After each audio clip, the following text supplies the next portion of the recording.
All right, good day, good day. This transmission is titled The Gray Zone, Misunderstandings in Metaphysical Concepts, and Misinterpretations and Why They Come About. Now, when we say the gray zone, we are not discussing the gray beings. We are talking about the idea of a blending of different concepts, a limbo state that connects to and relies upon old-fashioned and outdated paradigms in an attempt to explain metaphysical concepts that creates misunderstandings and misinterpretations.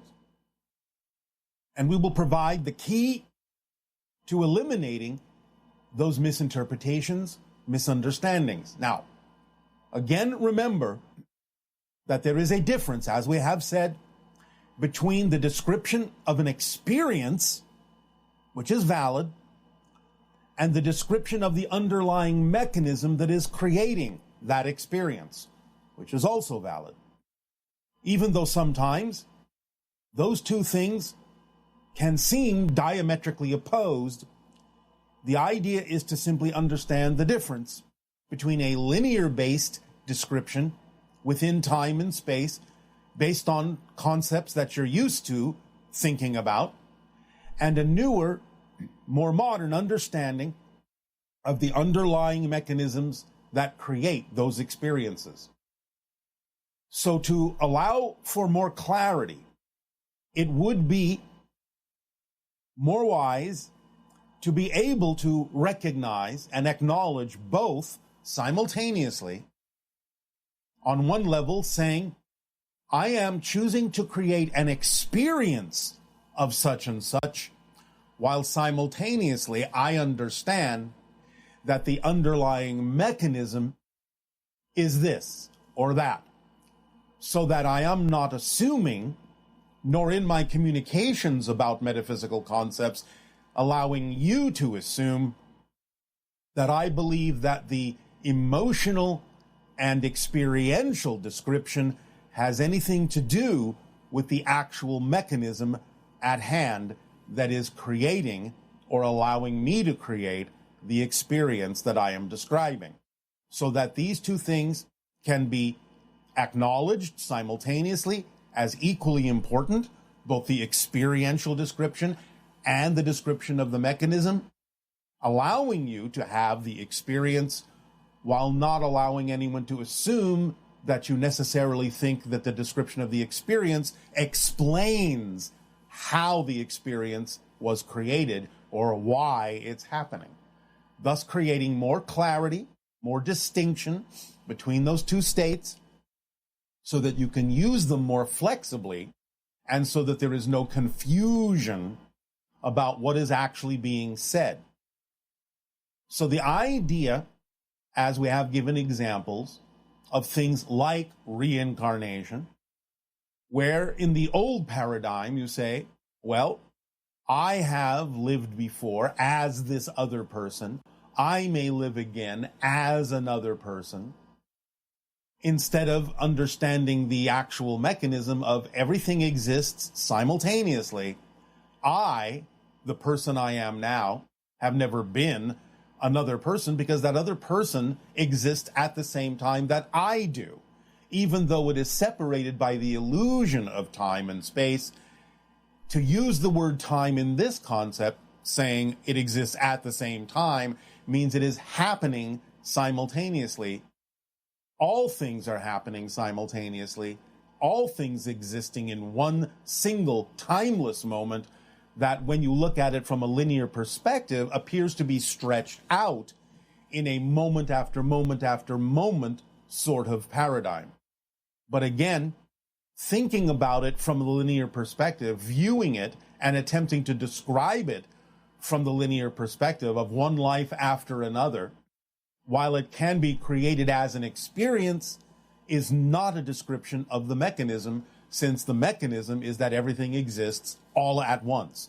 But by stretching it out in a linear sense, you can create the experience of having had these other lives, when in fact what you're actually doing from the present is simply energetically creating connections to other lives that exist at the same time, other people that exist at the same time that you do, drawing upon those experiences, downloading their experiences to aid and assist you in the themes that you're exploring as this person in this life, while they may be doing the same with you, downloading your experience and information in whatever context works for them in their lives, because they exist simultaneously with you. They are not becoming you reincarnationally. You have not been them reincarnationally. You both coexist simultaneously and are sharing information in a dynamically, constantly changing web of informational exchange, energy exchange, experiential exchange, so that each of you can form the information and rely upon the information you need to explore the themes that represent who each of you distinctly are as individual aspects of creation. So the way that you can allow yourself to move forward with a clearer understanding of metaphysical concepts is to go back to the framework we introduced some time ago called the 5 laws. If you remember, the law is, number 1, you exist. Number 2, everything is here and now. Number 3, the one is the all are the one. Number 4, what you put out is what you get back. Number 5, everything constantly changes except for the laws. So when you use that as your basic framework, as your basic template to understand any metaphysical or spiritual concept, by comparing the metaphysical concept to the structure of the 5 laws, you can begin to realize the true underlying mechanisms as opposed to the description of the experience that you are having. For example, the first law, you exist. When you have a complete and deep understanding of what that means and how it means you cannot cease to exist, even though you may change your expression, you will always be you from your perspective experiencing things, that you cannot cease to exist, then you know that death is not the end of anything. It is simply a transformation into another state of being, be it physical or non-physical, doesn't matter. And therefore you can use that law to understand that there is really no such thing as death as you think you have understood it experientially from your linear perspective for thousands upon thousands of years. When you understand the second law, that everything is here and now, as we just described reincarnationally, you will understand automatically by your depth of understanding in that second law that there really can be no such thing as actually having been the other person, mechanically speaking. You can have that experience. You can always create the experience. But it is the fact, the mechanical fact, that everything exists simultaneously that allows you to have the experience of using and viewing that mechanism from a linear perspective that allows you to have the experience of having lived before, the so-called memory of having lived before, which is just your interpretation of the ongoing, presently existing energetic connection you have made to those other people, past or future. When you understand that everything is all the same thing expressing itself in a variety of different ways, then you know there is really no such thing as disconnection. You don't necessarily have to have the experience that you call disconnection, pain and suffering, because you know that you are always connected.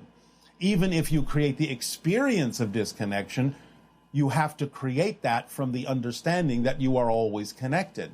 So you can choose how to use your connection, how to know that everything is one thing expressing itself in different ways, and that it is not possible for you to actually mechanically be disconnected from existence,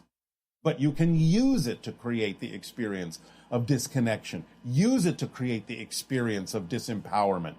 use it to create the idea that you lack trust, lack confidence. You can use it that way, but you have to understand that paradoxically, because everything is one thing expressing itself in a number of different ways, that you are just simply using that connection in a variety of ways that could be negative or positive, mechanically speaking. When you understand very deeply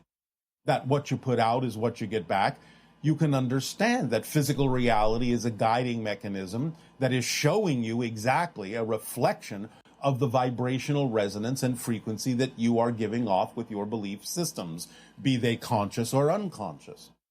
When you understand that change is the constant within creation, you understand that the changes you go through is your relationship to the thing that never changes, which is the structure of existence, which are the 5 laws. So it is a deeper understanding and a remembering of the 5 law structure that would act as a filtering system and a template for you to compare any metaphysical concept you come across to that structure, to see what metaphysical concepts are being thought of as a reflection of an experience, as opposed to how to understand that metaphysical concept mechanically, the underlying mechanism that allows you to have the experience. So a deeper understanding of the 5 laws will allow you to compare any metaphysical or spiritual or even non-spiritual concepts against that, to know that that is the structure of existence. That's how everything works. It is always a combination of those laws that creates every experience you have. But at the same time, being clearer about what those 5 laws actually mean, going deeper into your understanding of them, will allow you to automatically start understanding and seeing the difference between an experience of a metaphysical concept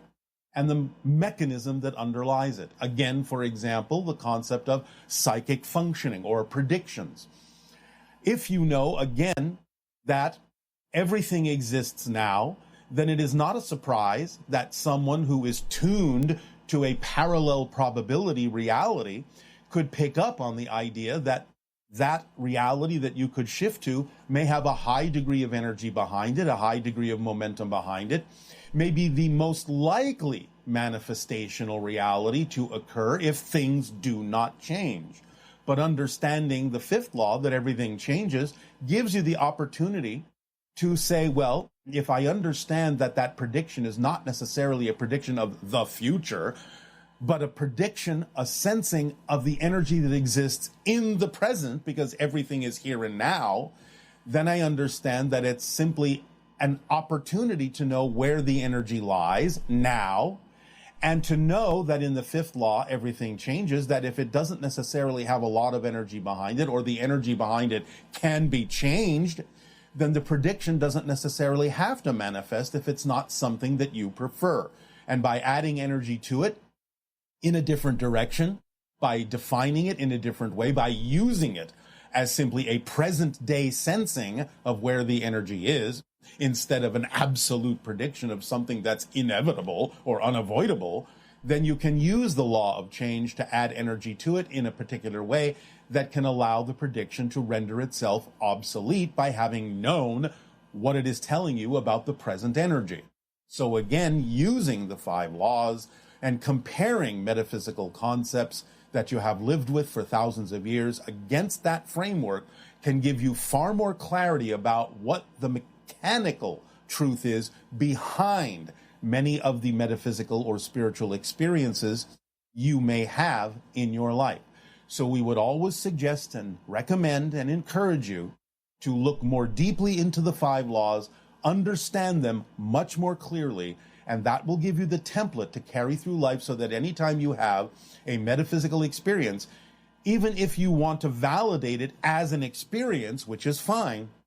it will still simultaneously give you the clarity you need to understand the mechanism that goes along with it, so that you don't necessarily think that the experiential definition is a description of how those things actually work, which can cause much confusion in people who are coming into a clearer understanding or a growing understanding of metaphysics and spirituality. We thank you for allowing us to share this idea of this gray zone where these things can get blended in to provide more clarity and take them out of confusion, take them out of misinterpretation, take them out of misunderstanding, so that you can move forward with the idea of metaphysics in a more modern way, and it can serve you to create the reality more consciously that you prefer.